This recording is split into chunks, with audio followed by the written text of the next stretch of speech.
Welcome to Stuff and Whiskey. I'm Erin. I'm Josh, and today we are talking about a fairly new to market product, Penelope Havana, or Havana, Unana. And we're going to compare it to something that it kind of reminded me of a little bit, at least on paper in some ways. But we'll talk about both of these. We're going to start with Penelope Havana, and we'll compare it to the bottle that I have pulled over here to the side. Also, if people aren't familiar with pop music, you didn't sing it. You just said Havana, Unana. Yeah. It's not what it's called. It's a song. Yeah. The lyrics to a song. If you're not familiar with pop music, you might not catch that. We have to thank Charles Bruce for sending us a sample of Penelope Havana. We have not seen a bottle of it.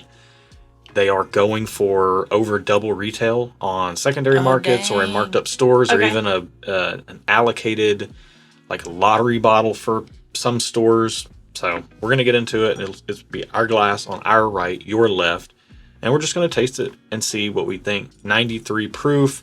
We'll look at all the other mash bill specifications and details about this in a minute, but we'll want to go in a little bit in the dark and just see what we're working with here. Okay. So on the nose. It smells good. Wow, it smells very sweet. It smells strong. You said 93 proof. I wish I wouldn't have known the proof, but that's okay. It smells like it's going to be proofy. Yeah, it smells like it. There's more on the nose than you would get in most 93 proof offerings. Yeah. And this is a bourbon base product here, so it's kind of jumping out of the glass, and it's very sweet. Yeah. So let's get it on the palate. Cheers. It basically smells like syrup to me.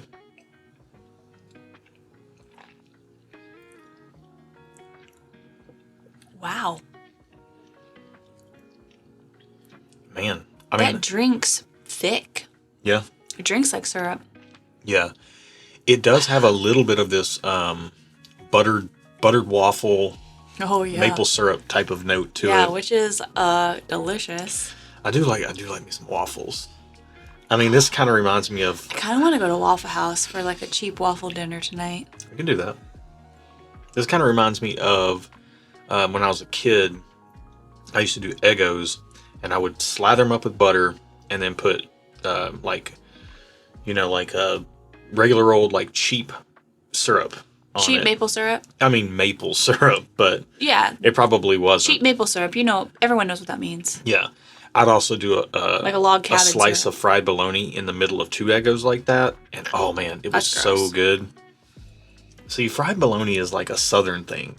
You're not a southern girl, so you don't get the fried bologna allure. Man, fried bologna is so good. Fried bologna sandwiches. Hey, fried bologna Eggos. we're here to talk about whiskey, not bologna.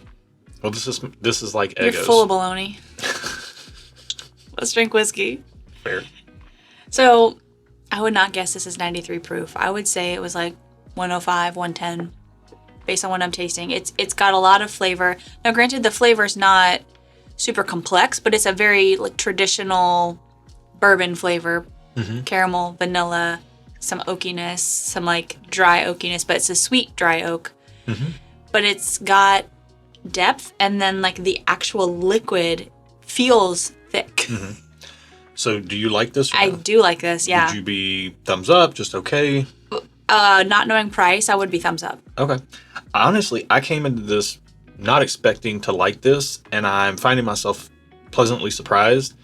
Penelope traditionally does not hit our profile perfectly. Yeah. And recently we had a video where we had a Penelope sample. It was one of the estate 4-grain, 9 years.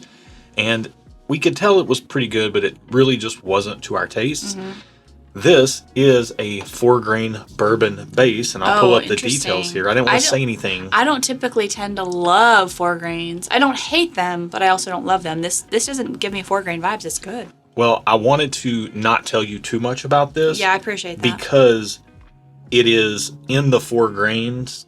It has predominantly corn, 74% corn. Then 16% wheat is the next predominant grain. Interesting. 7% rye, 3% malted barley. This is a 4-year bourbon that's been finished for 12 months in a Caribbean rum cask, and then for 1 month in a maple syrup barrel. Dude, I did not pick up rum at all. Like, in a good way. Because sometimes when things are finished in rum casks, it can give it like a little bit of like a rubber cement note. It depends on the type of rum as well. It depends. I said sometimes. and I'm not picking up on that. I don't tend to love the rubber cement note when I'm drinking bourbon. If I want the rum vibe, I will drink rum. So this is, I'm impressed. Now, you said it's going for double the price on secondary. Well, here's the thing.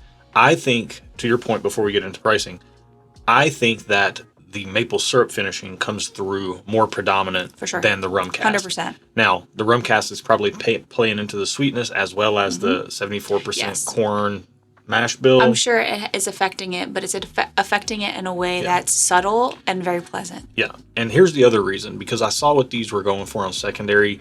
It is an $80 bottle at retail, but it is going for double that or a little bit more. Okay.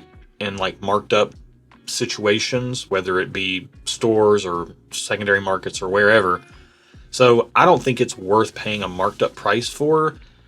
And this is Penelope's kind of second major big finished bourbon release on the heels of Rio.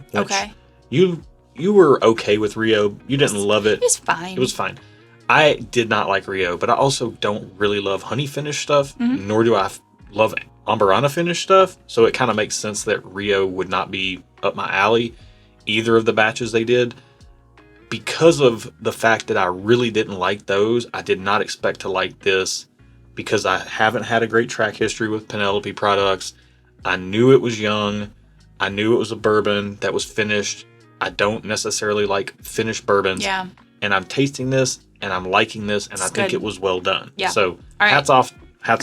We're talking about this a lot. Penelope for that. What are we trying against it? $80, yes. $80, I'm a thumbs up. I'm a buy. 160, no. I'm a just okay. Like, it is impressive that it's 93 proof and it tastes more than in a good way, not in a hot way, just in a concentration of flavor way. So I would be willing to pay more for that because it's some kind of like magic that it's doing. 160 for me is stretching it. So I would be just okay at double retail, but at retail, I'm a thumbs up. I would be like, yes, let's get this. Okay. Well, here's the thing about this too. I set up this comparison without having ever tasted Havana. That seems dumb. But like, there's not a lot. How would you know what to pair it with? I'm comparing it to another bourbon that's been finished in rum casks as well as some other things. Okay. Havana, rum, and maple syrup barrels. This is barrel Dovetail, higher proof, and this is rum finish, port finish, and Cabernet finish. So I thought this would be a good comparison because Havana is $80. This is $85. This is much higher proof, 123 versus 93. So, you know, the Penelope stuff is a MGP based bourbon, whereas the barrel is a blend, I believe, of Indiana and Tennessee. Okay. I don't believe it says it right there on the bottle. So yeah, I don't know. In my mind, I was thinking, when I'm thinking of rum finished bourbons around that $80 price point, the first thing that comes to mind for me is always barrel Dovetail. And would it be a suitable alternative? I don't think so. Now, having tasted Havana, it doesn't feel like it is going to be. But if you can't get Havana, what could you get with another rum finished bourbon? Let's find out. It's sweet too. Yeah, it smells like a lighter sweetness. The Havana had like a darkness to the sweetness, like more of like a caramel sweetness. This is more like oh, I stuck my nose too far down there. Send some hairs off. Oh my gosh. I would say the nostrils. I would say Havana has like that maple syrup leaning sweetness on the nose. Yeah. This is very close to it, but you're getting more of the port cask, the wine cask influence. I'm picking along up with the more rum. of like a brightness in here that wasn't in the Havana. Yeah. And I like it. It's different, but I also like what I'm getting here. Yeah. It doesn't smell the same, but it smells equally as enjoyable, just different. In a different way. Yeah. Let's get on the palate. Cheers.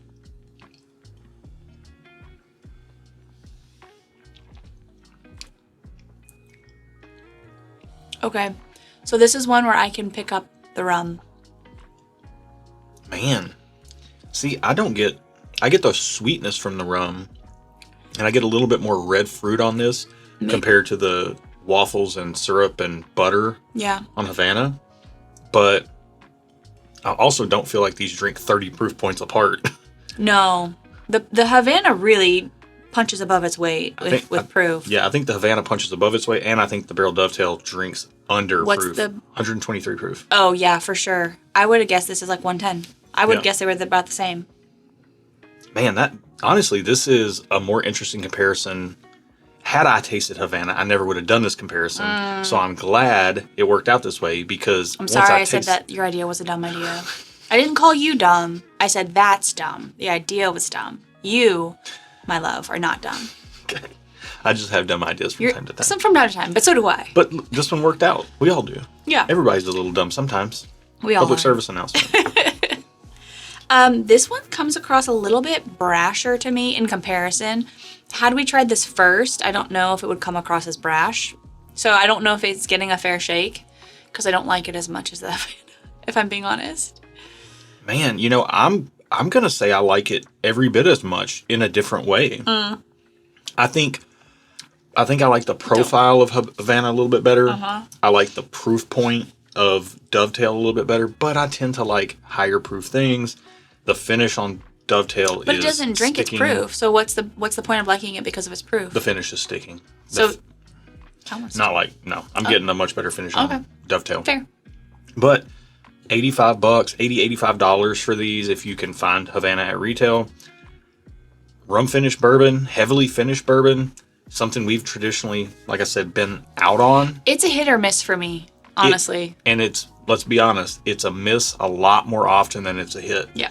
So I do think when it comes to specifically finished bourbons, if you are a straight bourbon fan, Kentucky straight bourbon whiskey, or even craft bourbon whiskey, if it's straight bourbon and hasn't had anything added or no finishing, I think rye takes to finishing better, and I would say buyer beware always on finished when bourbons. it comes to finished bourbon. Yeah. I do think rye holds up to finishes a little better as far as it doesn't change the whole overall flavor, whereas bourbon's a little more susceptible to being changed by a finishing.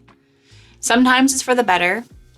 What I have found is a lot of times it's not, but there are some out there that I do like a lot. So, you got to just try before you buy if you can, in my opinion. Or buy from a trusted palate. We have actually, knowing that we don't like finished bourbons very much, usually we actually have gone to distilleries and picked finished bourbons a couple of times. We've done one at Starlight.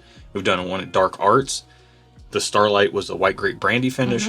The Dark Arts was a Madeira finish. Both of those are awesome. Just love those bottles.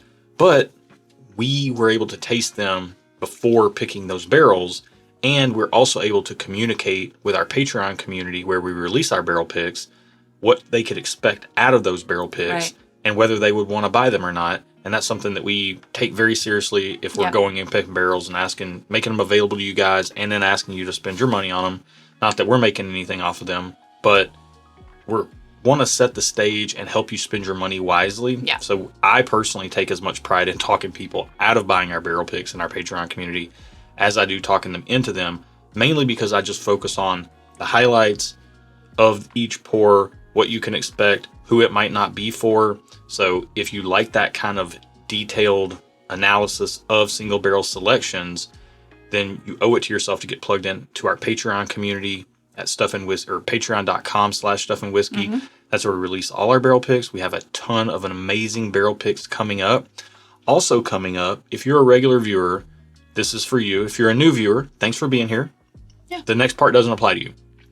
But you can still listen. If you're a regular viewer, in October, we have our charity fundraiser coming up, and we need bottle donations to drive financial donations.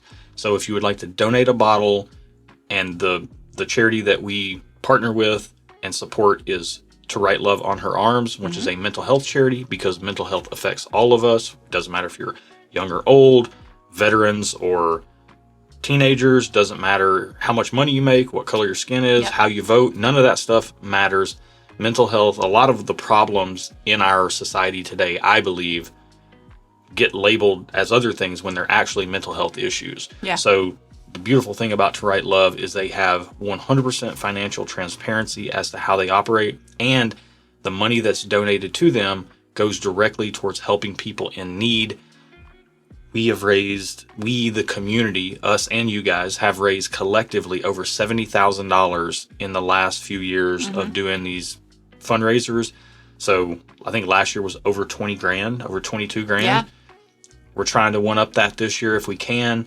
Bottle donations help a ton with that. So email us at stuffandwhiskey@gmail.com. Again, that's stuffandwhiskey@gmail.com.